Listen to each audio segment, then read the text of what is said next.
What up, everybody? So, welcome to the Mashed Throttle headquarters, aka my disorganized garage. I would love to give you guys a short tour, but like I said, it is disorganized and it is a mess. And it's been a project and a half to get it to where it is, but I'm not quite ready to give the tour yet. So after I have a few more projects cleared up, I should have a lot more room and cleaned up.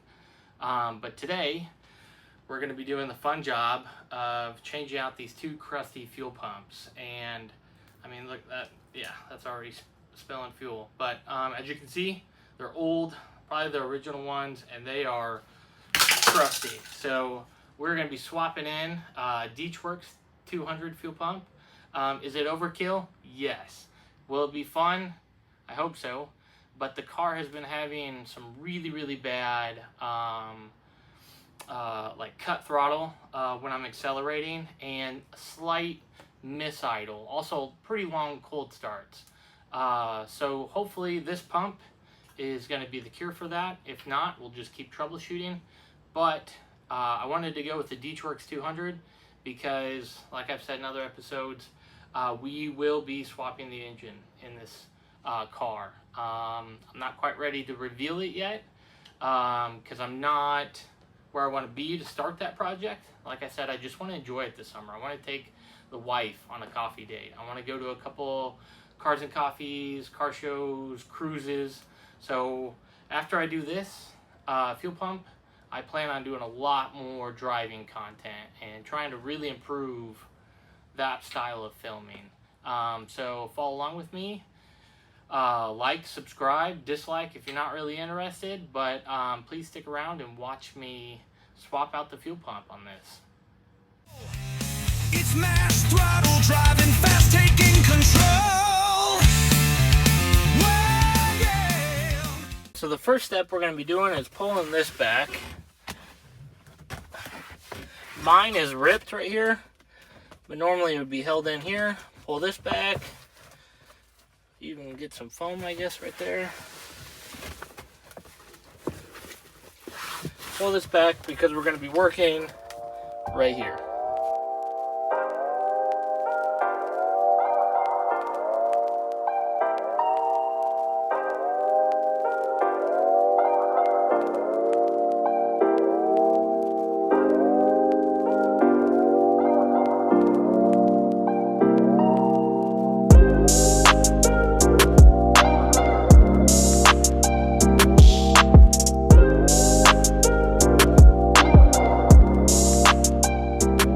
Center is going to come right out. Like, you might have to pry up on it a little bit to get it out. Not too crazy, but just pry up around it, kind of hook it up, and then get it out. And then I recommend getting a bucket or something. Definitely some wipes or towels, because it's going to be full of fuel. So when you pull it out, you want to be able to catch all that fuel so you don't make a huge mess. And this just pulls out straight up. I have to wiggle it. I already have fuel coming out of this right here. I'm going to pull that out.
We are going to start with removing this guy, and that's how you remove these. Dang, Pittsburgh is backwards.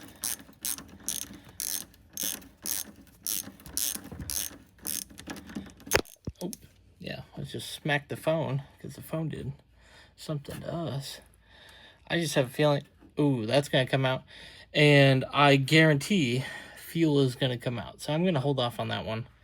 But we'll move into this guy. Looks like it's cousin. And I don't know if that one's just so corroded I can't get it on, or if it's actually a different hose clamp. Because it looks like, oh, yeah, it's going on. It was just so corroded.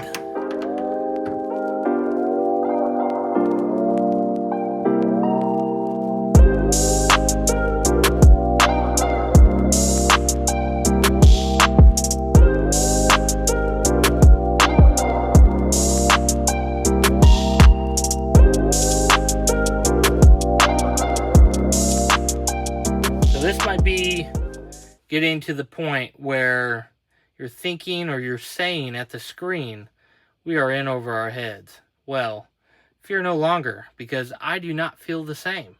I think we're actually getting to a good point in all this, and I'm actually kind of excited. I don't know if this is even going to work, but in my head, I was like, you know what? This has to work. So this fuel line is the old line. We're going to be replacing it, and in order to get fuel line from here to the other side, we're going to have to feed it, and it is a very, very tight channel. So I've seen guys use like not zip wire, zip ties, golly, I'm blanking, zip ties, or tie the strings together, which seems to work. So I'm going to do something similar to that, but I have some lock wire. I have a drill. I'm no longer using this. I have plenty of spare of the other hose. So I'm literally going to take a drill. Yeah, I should have not have done that over the fuel tank. What the? We're good. But what the heck was I thinking? That was reckless. So we're going to take this. We're going to push it through the other side of where I just drilled. If I even can find the hole. Look at that. I thought I was so slick. We're going to take this. We're going to kind of go around it as if it was a lock wire motion, like that. And then I can probably cut this one or tie this actually like this. Like this. Do a little lock wire motion. And I'll cut that tight. Just like that. And then I'll give myself a little extra slack because I can always cut it right here. That's way too much, but it's all good. Take that. Take the new hose, because this is my new hose. It is 3/8 line. So we're going to do 3/8 down there. We're going to take a little bit off. Like that. Drill just like we did. Take this. Look at that. I found the hole way quicker.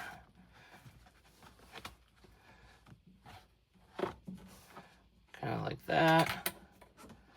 Hopefully, let's cut that extra. I'll be honest, I actually don't think this is going to work, but I wanted to try it because it seemed like a good idea in my head. So, do that here, here, there we go. And we'll see what happens. Maybe it works, maybe it doesn't. You never know. But now, I have these hoses.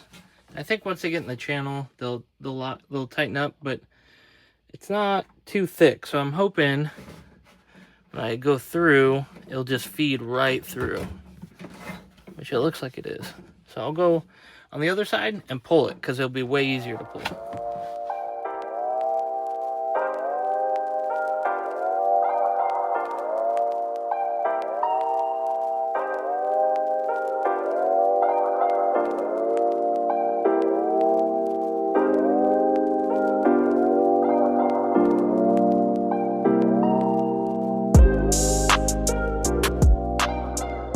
Alright, so we got this pulled up as far as I want it to go.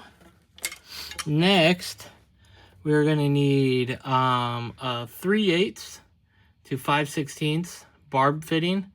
Now, if you're using AN hoses, this would be a completely different story. But since I'm using regular fuel-injected rated rubber hose, we're going to do a 3/8 to a 5/16 adapter.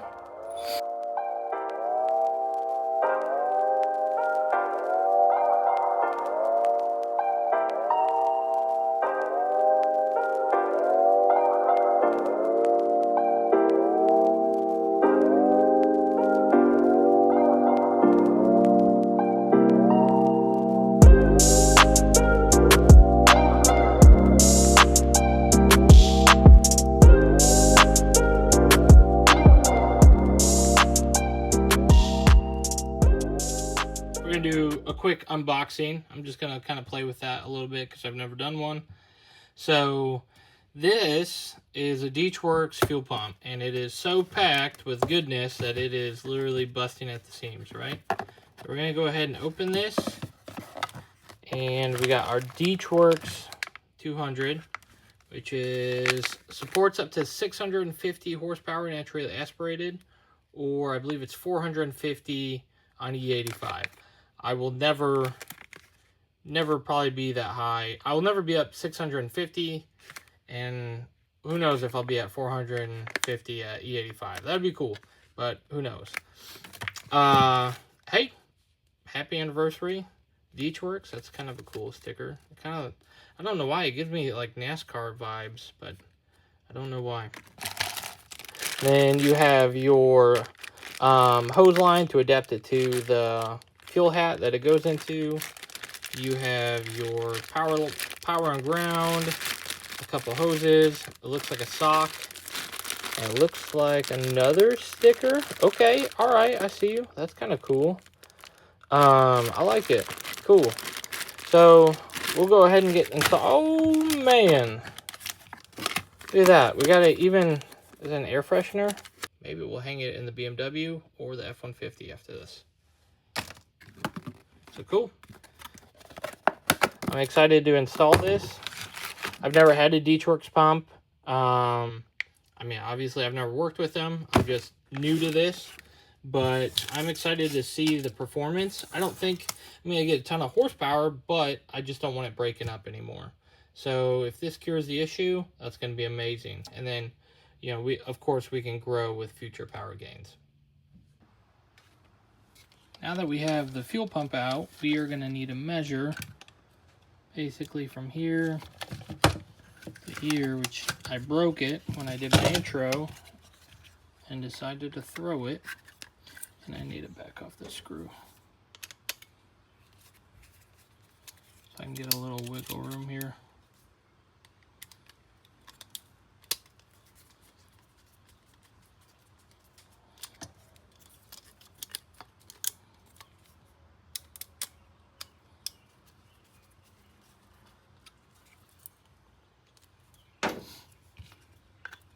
All right, there we go. We're just gonna try to hold that together. See if we get somewhat of an accurate measurement. So we need to go from the bottom of the hat, and it looks like, what is that? 7, 8 inches? Like 7/7/8. So we're going to go 7/7/8. We're going to take this apart, and I already know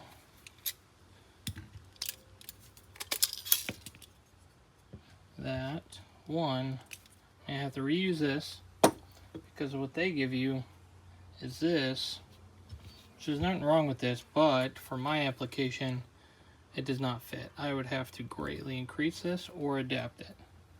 Well, thankfully stock already comes with an adapter. So we're going to have to cut this and shorten this because these and these are not the same size. If you look right there, that's, yeah, greatly bigger. And also socks are a lot thicker too. So we're gonna go ahead and start putting all this together.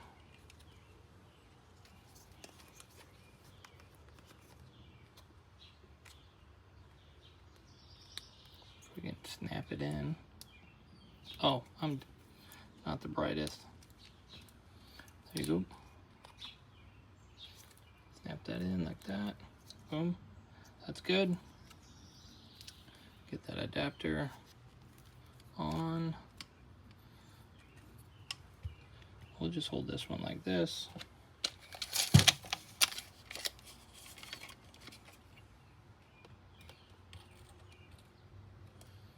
Yeah, it looks like we are a tad bit over 8.5. So if I'm going to go from 8.5 to 7 7/8, I'm going to have to do a little bit of math because I'm not the brightest. Measure it, and then that's what I'm going to take off this metal tube.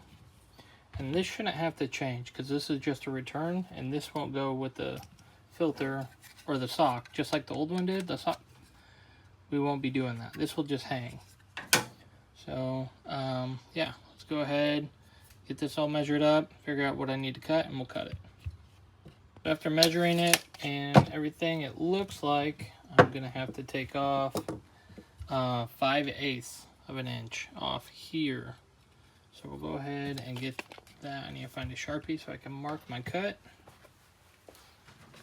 So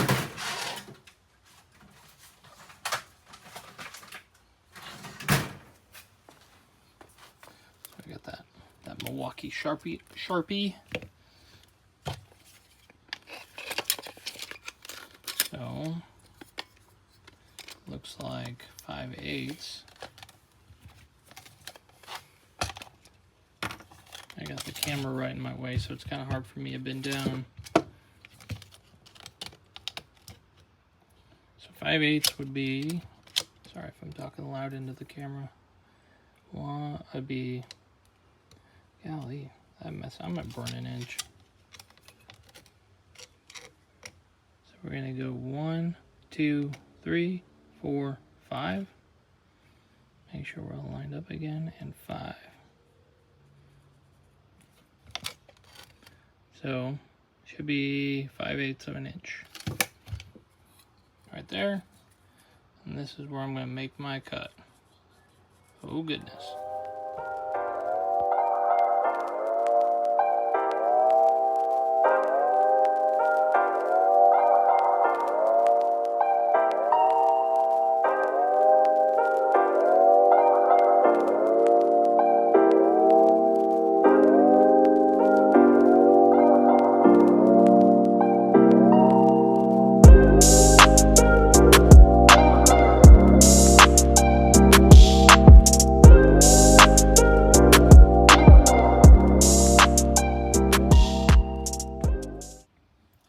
Now that we got it all cleaned up, that fits on there pretty good. Let's see how this fits on. Just like that. And the sock, which I think we're pretty accurate. Why is that not? There we go. Okay, that clipped on. So now we want to be at 7 7/8 at the bottom of the sock. It looks like we're right, pretty close on the money. So now I think we are right on the money at 7 7/8 at the very bottom of the sock. So I think that'll work out pretty good. We still have to wire it in. Make sure that's all good. This is the power wire, and I'm going to ground it to the return because that's how they did it OEM. And we're moving right along.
after some slight modification, there's a little washer right here that DW200 provides, and I didn't have that on, so now I do. So this is a lot more stable, and we can go ahead and throw this in.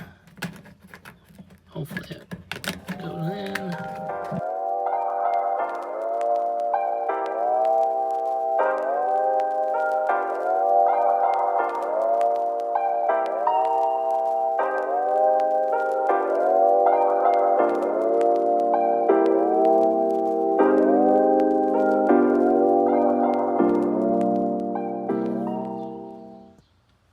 So after getting it in there and knowing that it fits, we're going to do some modifications, like I'm going to reverse this so this is on the inside, just so that doesn't get caught up. And I'm also going to now zip tie this because I know it all fits in there. It's all good to go. So cool. Actually worked out way better than I thought. I thought I was going to have to play with fitment for a little while. And turns out that I didn't. Well,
Alright, so now that we got the fuel pump installed, the new fuel hoses installed, everything's connected, buttoned up. Hopefully all my connections are good. We're going to fire it up. I put the, it is this fuse right here. I put this back in. This is for the fuel pump relay.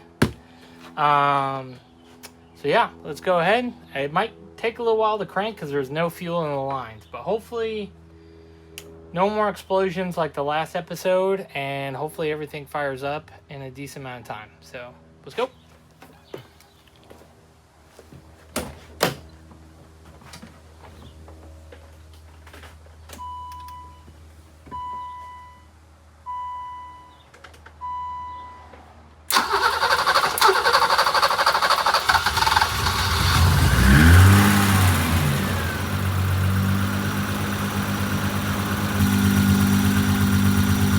I think what's crazy about that is there was no fuel in the lines, and it cranked up even quicker than it would when there was fuel in the lines with two pumps.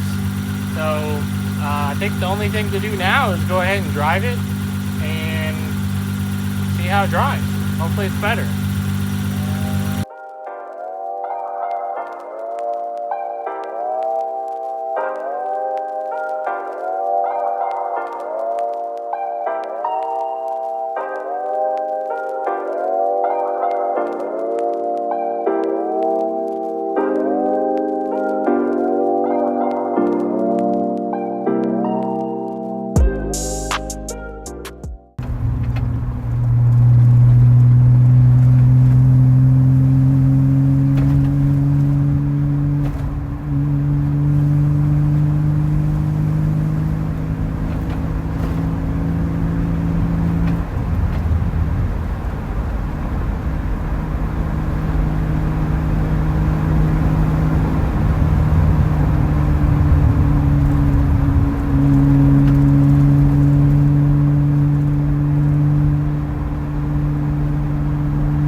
wraps up today's episode. I would call it a huge success. The car rips, like I have no issues. Now, I'm not gonna say the car has more power. Like, that's a hard question, right? Or a hard answer.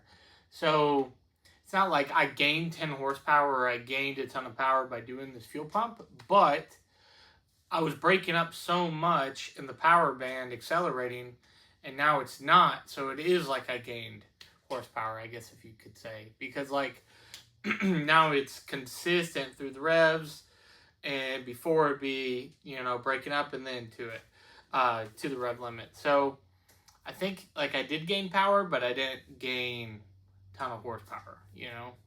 I'm super happy with how the car's driving. It just feels more power, like it has more power, and it just feels a lot more responsive, and it's just easier to drive now. It's not stressful.